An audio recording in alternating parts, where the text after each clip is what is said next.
बात अपने हक के लिए लड़ने की है। उषा देवी की बड़ी बेटी मीना ने अपनी माँ से कहा, माँ मैं आपको कितनी बार कहा है कि आप इन चक्करों में मत पड़ो। तो उषा देवी ने कहा, मैं कैसे छोड़ दूँ? छोड़ देती तो ये घर भी ना रहता, जाने कहाँ बसेरा होता। तुझे तो याद भी नहीं होगा कितने जतन किए हैं मैंने और तेरे बाबूजी ने, तब जाकर 2 धुरी जमीन दी है इन लोगों ने।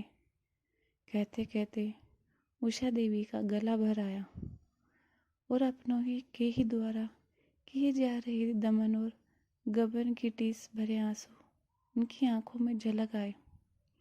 उषा देवी जब से शादी कर इस घर में आई, तब से उन्होंने सिर्फ जगह जमीन को लेकर झगड़ा ही देखा था।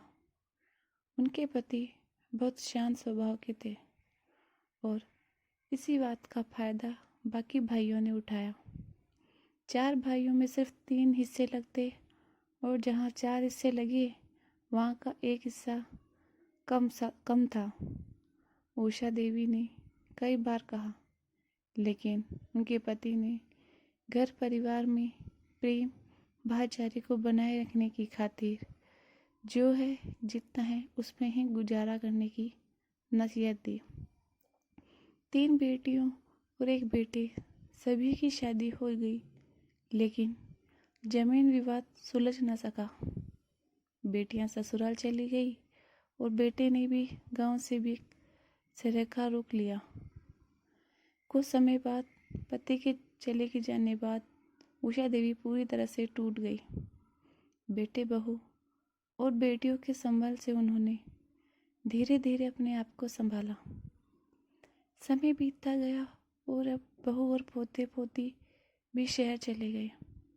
कई दफ़ा बेटे ने उषा देवी को आने को कहा, लेकिन वह नहीं गई। बेटियां भी उनको अपने पास बुलाती, मगर घर आंगन का मोह उन्हें कहीं जाने नहीं देता। माँ तुम अकेली रहती हो तो हम सभी को तुम्हारी चिंता लगी रहती है। ऊपर से जमीन को लेकर भी जो तनाव बना रहता है, उससे भी मन में आशंका होती है कि कहीं कोई झगड़ा तो नहीं होता होगा। माँ हम तो कहते हैं कि अब रहने दो, वैसे भी भला क्या कमी है, जीवन अच्छे से कट रहा है, उन्हीं खुश रहने दो।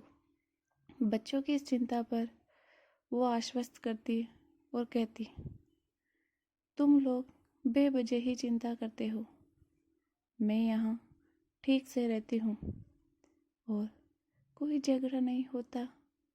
और रही बात हक छोड़ने की, तो बिल्कुल छोड़ देती अगर वो शांत तरीके से कहते।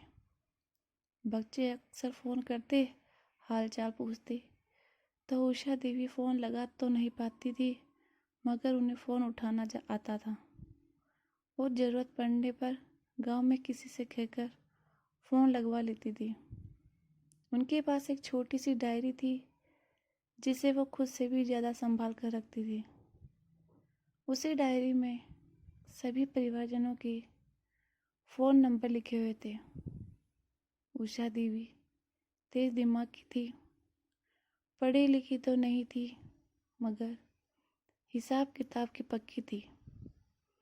सरकारी स्कीम के द्वारा जो राशन मिलता, उसे लेने वो काफ़ी दूर पैदल ही चली जाती थी। अनाज पाने की कोई दिक्कत नहीं थी, मगर उन्हें अपना अधिकार छोड़ना कतई मंजूर नहीं था। यही वजह थी कि वो जमीन के सही बंटवारे की राह देखती थी। अपनी क्षमता और पहुंच के अनुसार उन्होंने कोई कसर नहीं छोड़ी, मगर बात नहीं बनी। भला कौन दूसरे के झमेले में पड़ता। उन्हें किसी ने सलाह दी कि यहाँ वहाँ से बात नहीं बनेगी अम्मा, कोर्ट केस करो तब कुछ बात बनेगी। बात बेटे को बताई, लेकिन बेटे ने ये कहकर बात वहीं रोक दी कि कोर्ट कचहरी के चक्कर काटते जीवन बीत जाता है। पता नहीं किस युग में फैसला है, और वैसे भी नौकरी पैसा वाले को इतनी छुट्टी कहाँ कि समय समय पर सुनवाई के दिन पहुंच सके। बेटे की इस बात से जो आशा की किरण नजर आई वो भी खो गई और एक बार फिर निराशा ही हाथ लगी। खेत का एक टुकड़ा जो हक में था, उसे जो अनाज होता उसे वह अच्छी तरह से साफ करके बोरियों में सिल कर रख दी ताकि उनके बच्चे आए तो उन्हें कोई तकलीफ ना हो।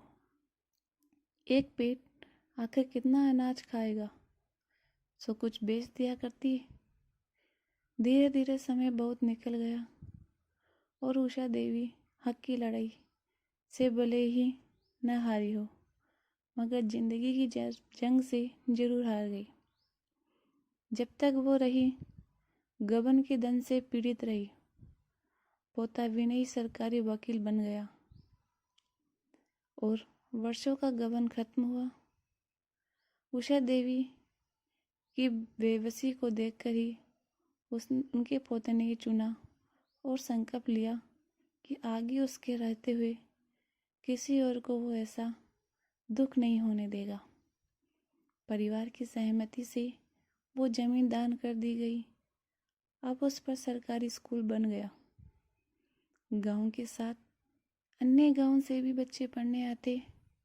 उषा देवी के परिवारजनों के मन में संतोष के भाव उमड़ आते। जब नन्हे नन्हे कदम उस स्कूल की तरफ बढ़ते, उन्हें ये विश्वास होता कि इस स्कूल में पढ़कर कोई भी विद्यार्थी अपने हक की लड़ाई लड़ने जरूर सक्षम होगा और किसी भी बेबस और असहाय की मदद से कभी पीछे नहीं हटेगा। उषा देवी के पोते ने उषा देवी का वह सपना पूरा किया जो लड़ाई उषा देवी लड़ती थी।